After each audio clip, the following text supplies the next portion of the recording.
heart aches, and a drowsy numbness pains my sense, as though of hemlock I had drunk, or emptied some dull opiate to the drains 1 minute past, and Lethe woods had sunk.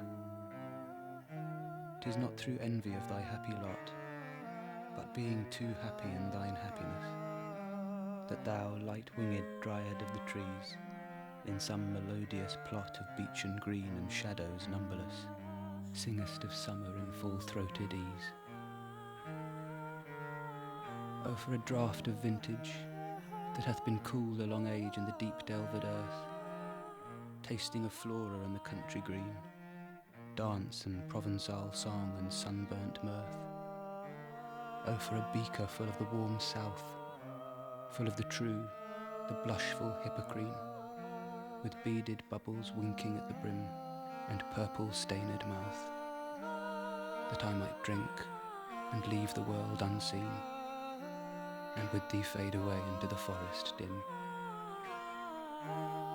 Fade far away, dissolve and quite forget what thou among the leaves hast never known, the weariness, the fever and the fret, here where men sit and hear each other groan, where palsy shakes a few sad last grey hairs, where youth grows pale and spectre thin and dies, where but to think is to be full of sorrow and leaden-eyed despairs, where beauty cannot keep her lustrous eyes, or new love pine at them beyond tomorrow. Away, away, for I will fly to thee, not charioted by Bacchus and his pards, but on the viewless wings of poesy, though the dull brain perplexes and retards. Already with thee, tender is the night, and haply the queen moon is on her throne, clustered around by all her starry fays, but here there is no light, save what from heaven is with the breezes blown through verdurous glooms and winding mossy ways.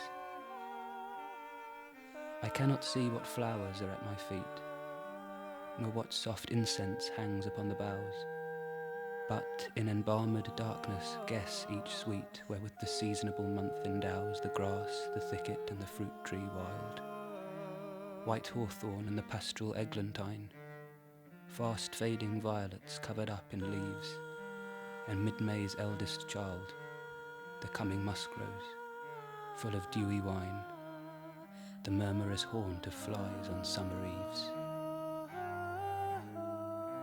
Darkling I listen, and for many a time I have been half in love with easeful death, called him soft names in many a mused rhyme, to take into the air my quiet breath. Now more than ever seems it rich to die, to cease upon the midnight with no pain, while thou art pouring forth thy soul abroad in such an ecstasy. Still wouldst thou sing, and I have ears in vain, to thy high requiem become a sod.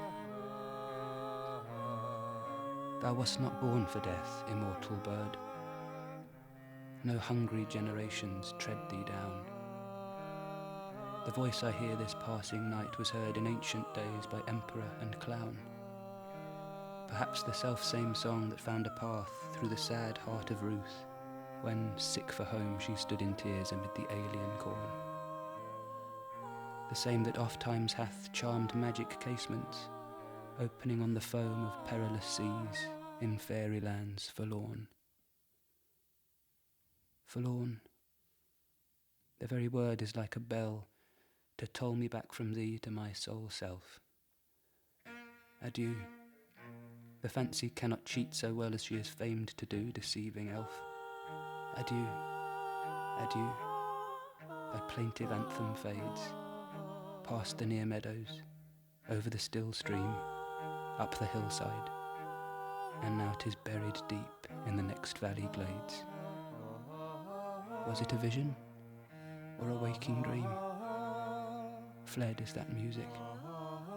Do I wake or sleep?